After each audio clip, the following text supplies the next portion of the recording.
ang kintab, pwede na higaan. Paano ko ba ginawa to? Thanks to Mary Wyatt, our Tennessee distributor, for sharing your secret. Yes, matagal-tagal na tong, binahagi ang sekreto niya. And matagal-tagal ko na ding sinunod. Oh, ha?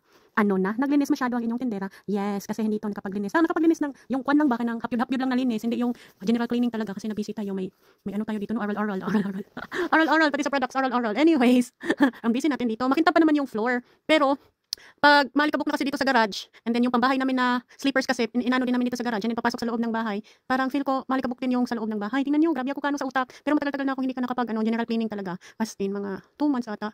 Ano lang ako, vacuum and silig-silhig, trapo-trapo, not this, map-map. Oh, hindi, nakapag-map ako 2 weeks ago, pero hindi yung tudo-tudo na map ba sa loob. And then nakapasinaw din, nakapagpakintab din ng floor, pero hindi yung tudo-tudo nga, nudnud nga, yung pahapyaw lang kasi nabisi tayo. Undagaw tayo lagi dito, lagi. Perme, undagaw. Kaya ngayon, nag-map tayo. Yung tubig natin, nilagyan natin ng citronella para yung mga insekto ba, mawala din, mga spiders, mga ano ba, lahat na nawawala. And ang ganda din sa amoy. Maganda, nakaka-relax para sa akin yung amoy niya. And then, homey, pag malinis ang bahay, homey. And then, yung amoy, maganda, parang linis na linis yan. So, nagganyan tayo first, nagtubig, and then nilagyan ng citronella. Si ano lang din yan, si Mary Wyatt lang talaga sa akin, nagbigay ng sikreto para Vivo. Engineer ko na lang din dito, no? Para lahat tayo makintab ang ating floor kung gusto nyo. Sumali sa aming tribo. Oh, ha? Yan. Tuyok-tuyok lang. Busy ko. After ko yan naglinis ng rug namin dun sa labas. Inuna ko yung rug kay ang init, mainit na sayang. Uga-uga sad siya gamay, ma-dry din siya while ako naman dito naglinis. And then, may ano pa yan ha? Naglalaba pa yan.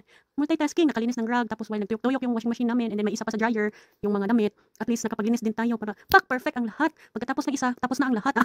Tapos na ang lahat. Bibitaw ko eh. Pagkatapos ko kasi yan sa garage namin is nagtupi tayo ng mga damit, no? Mga damit namin, mga mga 11 or 12 na ata ako nakatulong dyan. So, binilhan kasi ako ng equipment. Hindi, binilhan na kasi ako ng mga panggamit ko sa, kasi lagi kong nakakalimutan kaya hindi ako nakapalinis masyado, nauubusan ako. Kaya binilhan na talaga tayong malaki-laki. And then, eto, nag-refill lang tayo. Kaya para na tutoy-tutoy, dili magbuhos ba, dili mo daghan ang paglagay ng, pagpa-shine dyan sa floor. O, control mo kasi may tutoy-tutoy. Tutoy-tutoy! So, yan, refill na lang natin, no? Para tipid-tipid din pag may time ba. Yan. Kadugay niya, ibalik ko yun. Wala Yan, isa na namang map, daming map. Dalawang beses ako nagbalik-balik dyan sa floor ng tubig and citronella para pag pakintab mo, walang lama, walang tatsa, kung sa skin pa, walang tatsa ba, parang naka-KNK ka, walang tatsa. Ay, pasok talaga ang KNK. O sa lahat ng gustong maging dealer ng KNK, pasok na kayo ha.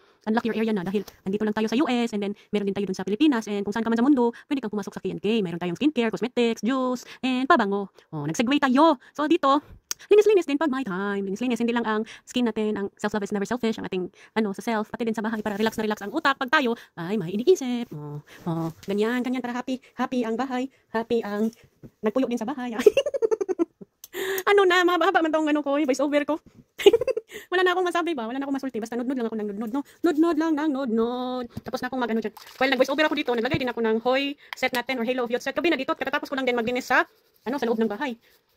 Nagnudnod din ako sa face ko ngayon para limpyo ang tanan. Relax na relax.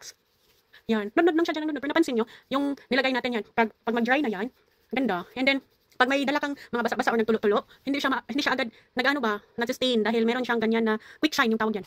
Hindi siya madaling maglama-lama. Ewan ko ano yan sa Tagalog ha. Basta hindi siya madaling ma-dirty ang floor. And then, hindi din siya, kung maalikabok man, mo na lang siya, i-map mo na lang ng noog. So, madali na lang ang pag-maintain pag nalinisan mo, and nalagyan mo ganyan. Madali na lang ang buhay. Parang ang buhay dito, fast forward talaga. Hindi ganyan sa Pilipinas, man-relax. Kaya, one day, uwi naman to ulit kay para mag-relax. Dito is, parang naka-fast forward ang oras. Kung kaya mong i-multitasking lahat yan, wala na naman siya. Sana naman siya, di bitaw, lagay ng gamit sa sa dryer. Kaya magtutukpe na naman yan siya pagkatapos. Hindi na, bumalik na naman siya. Ganyan dito. Minsan, ang best friend ko dito, pag ako lang mag-isa, si Alexa. Kaya nagta-timer man ako kay Alexa para yung lahat ng ginagawa ko, nag-multitasking ako, hindi ko makalimutan anong. Ayan na, malinis na, makintab na din.